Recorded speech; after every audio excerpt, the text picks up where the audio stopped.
should feel familiar, not because you just saw them, but because they are representative of the mainstream American perception of prostitution.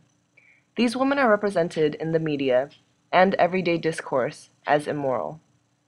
We picture them as lazy, refusing to find real work, sometimes drugged up, and as receiving a sick satisfaction from their labor.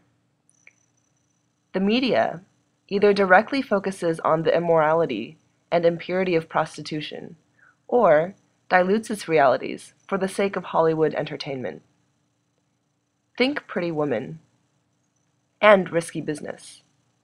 Both of these classic American films feature prostitutes but pay no real attention or time to the elements, motivations, and struggles behind and within their work. So what does the media often suggest about the connection between morality and prostitution? Here's Katie Couric interviewing an ex-teenage prostitute. With good values. Was there something about it that made you think, gosh, things aren't that bad that I have to prostitute myself? You know, like there was that voice in the back of my head saying, oh, you know, things aren't this bad off, and then you'd get the school bill or you'd get, you know, this bill or that bill, and you'd be like, well, you know, I'm not going to be able to get $14,000 any other way. How did you feel afterwards? I always felt dirty. I would always go home and shower at least a couple of times, and, you know, you just feel scummy. Couric's questions emphasize not the economic factors that led the girl to prostitution, but whether or not she feels remorse.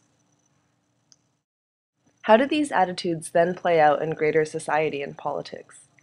Famous conservative mouthpiece Rush Limbaugh talks about Sandra Fluke, a Georgetown law student in favor of mandating insurance coverage for contraception. What does it say about the college co-ed Susan Fluke, who goes before a congressional committee and essentially says that she must be paid to have sex? What does that make her? Makes her a prostitute. She wants to be paid to have sex. Fluke, a third-year law student at Georgetown, is now the flashpoint in a debate about whether employers should be required to fully cover contraception, even if they have religious objections.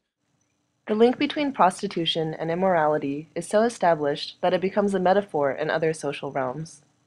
These images and clips are watered-down versions of the realities behind prostitutes' lives. By ignoring the structural violence, the educational, economical, and personal factors of their stories, the media effectively strips society of any responsibility for the existence of prostitution. We're debunking this myth and illustrating the role of structural violence in the labor of prostitution. Pat Kelly's Lydia's Open Door, an ethnography of legalized prostitution in Mexico, highlights the desperation and the need for money that drives many women to become prostitutes. Women are often forced to financially support their families despite their lack of education and skills. Prostitution offers an alternative to extreme poverty by providing women with the opportunity to earn wages far beyond what they could earn in other types of work. Pat Kelly describes Gabriella, an uneducated woman who became a prostitute to escape domestic abuse.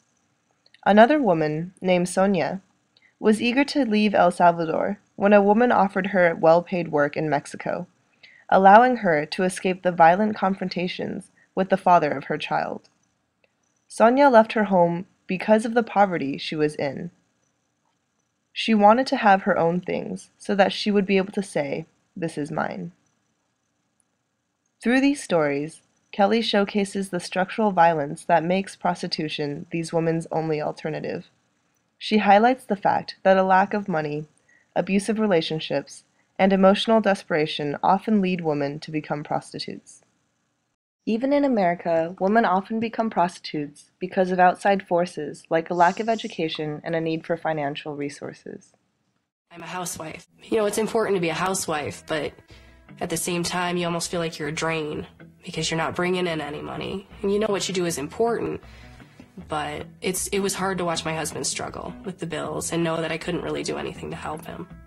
In this way, this gives me an opportunity to help him. I'm not really qualified to do anything, and I saw how much these girls were making, and I just thought, you know, that's ridiculous. In conclusion, prostitutes are not the immoral monsters the media and popular conceptions make them out to be. Instead, prostitutes often enter the business because of structural violence, seeking a better life for their families and themselves.